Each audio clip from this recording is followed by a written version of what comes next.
Unfortunately, an accident resulting in the death of a valued member of the police force has sparked the debate, once again, about unfettered access for emergency vehicles on our roadways.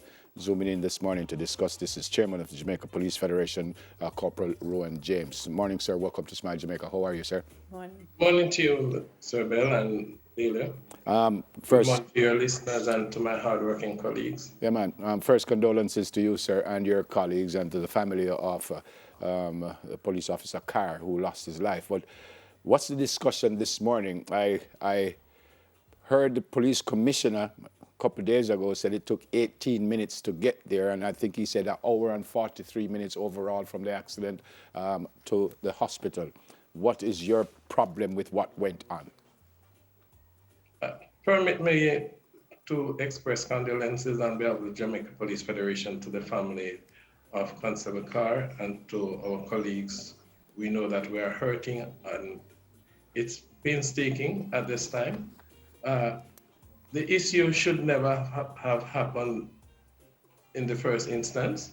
We know that we encountered challenges when the issue of Constable Irons that came to the fore, and we did also raise issues in respect to Constable Brown being injured on the east-west leg of the highway, and we made a petition for the minister to ensure that the police have unfettered access. And all that requires is the simple stroke of a pen to issue a ministerial order to give effect that the local police officers will be able to respond to any accident or any situation that may require the attention of the police. And it is rather unfortunate that at this time, it has to result in the loss of another life. It has hit closer to home because it's one of our colleagues. And it is important to note that it could have been you, Neville. It could have been Delia. Heaven It could forbid. have been either of us. So the government must therefore seek to now protect its citizens. It's a duty of care, and I believe wholeheartedly that the government owes the family of Constable Carr significantly. I don't know how they will repay. However, it is that the Police Federation will endeavor to pursue the ministerial order, and we will not relent from this position. Okay. Why do you think there's been hesitance, sir, in getting the ministerial order done?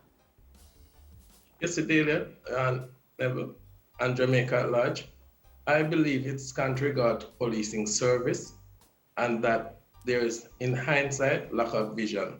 You cannot have a police station in close precinct of where the accident happened. It might have 4 stations in close precincts, less than 15 minutes away. And those officers, unless you have a 24-hour notification to the toll road operators, have no access. And when incidents happen, it is expected that we are to be in a position to protect our citizens anywhere in Jamaica.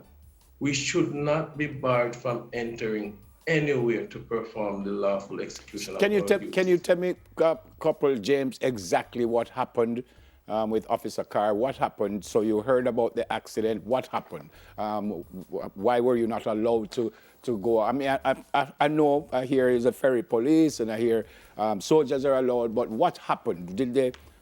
Did you tell the toll operator? Well, not you personally, but was the operator told that we have an accident, we need to get there quickly, and they said, no, we're not letting you through? What happened exactly? The fact of the matter, the police encountered challenge when they went to the toll booth to exit to take the victims to the hospital. One of the unit had to fork out $300 because the officers would not want for their colleague to succumb without giving him a fighting chance.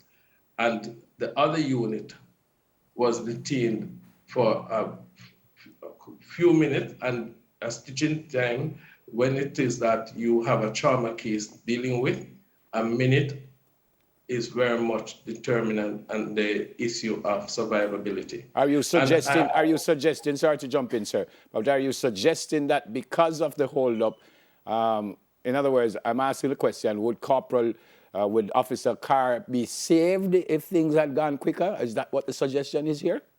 Indeed. Wow. Because that is the pronouncement from the doctors who treated him. And from the information that I obtained through investigation is that had the response been quicker, he would still be with us today because he would have had a fighting chance. Corporal, I'm going to ask you some questions that people have asked. So, I mean, don't kill the messenger. I'm just asking questions. So, someone said, so if it was that critical, why not just pay and then pursue it afterwards? Why sit there in debate knowing that a life was hanging in the balance to now say, you guys stopped us? If we had gone through, why not pay and go through and then raise it as an issue afterwards?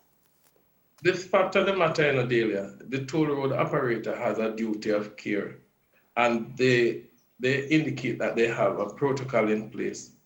And when it is that the police officers are called, it is expected that there would be fluidity in the accessibility of the area. And where it is that the terrain is, it would also require the officers to disembark from the unit, enter the ditch, retrieve the member.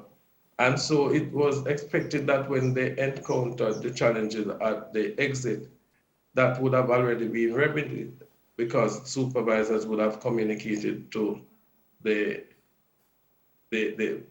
operator at the booth. Right. So the 2 minutes 48 seconds was when the officers paid, exited with Constable Carr. Mm-hmm. But that seems to have been a little too late. Just another question. So when the police cars are on the highway, the traffic team, and they're frequently on, how do they access the highway?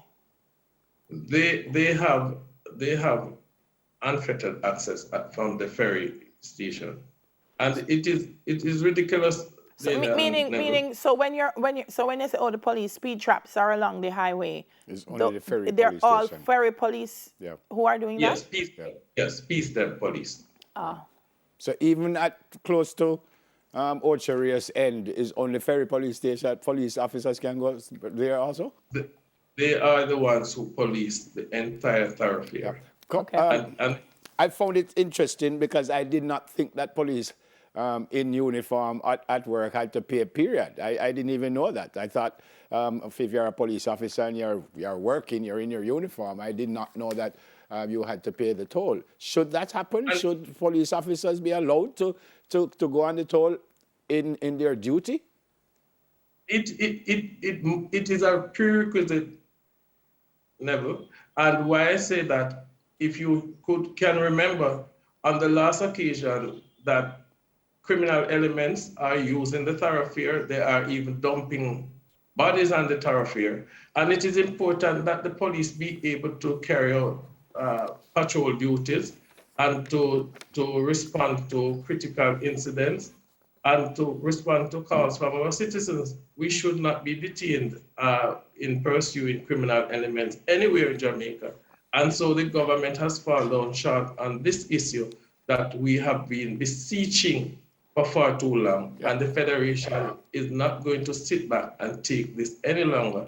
We are saying to the citizens of Jamaica, partner with us that we can operate at efficient levels so that we can provide the quality of service and we can still respond to duties called. Yep. Final question from me, Mr. Chairman. Why is it only the ferry officers can go? I mean, I can understand if it's just close to the boulevard or close to Mandela, but what about the areas closer to Linstead and closer to Ocho-Rios? Why only the ferry officers? What's the reasoning behind that?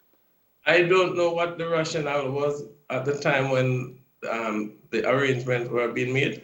But I believe in hindsight, vision was lacking. And consequently, having identified the shortcomings, it is important now that the government seeks to remedy the situation and do not allow for another loss of life to result because of the failure just to issue a simple ministerial order. Condolences again, sir, to you and your colleagues and to the family of Officer Carr. We thank you so much for speaking with us. You're most welcome. Hopefully it will be worked out, because I still kind of wondering why you're an essential service, and I don't understand why you're blocked. And the soldiers are allowed to go on the highway, right? I'm asking. Yes, the soldiers are allowed unfettered access. Okay, all right. And it is important that we too be allowed to, because we have the remit and the authority to police Jamaica, Okay. and we are the first responders. Thank you, sir. God bless you. Chairman of the Jamaica most Police Federation, Corporal Rohan James. And thank you for your service too, sir, to you and your colleagues. Up next, we check in with the Jamaica Midwives Association as they celebrate International Day of the Midwife.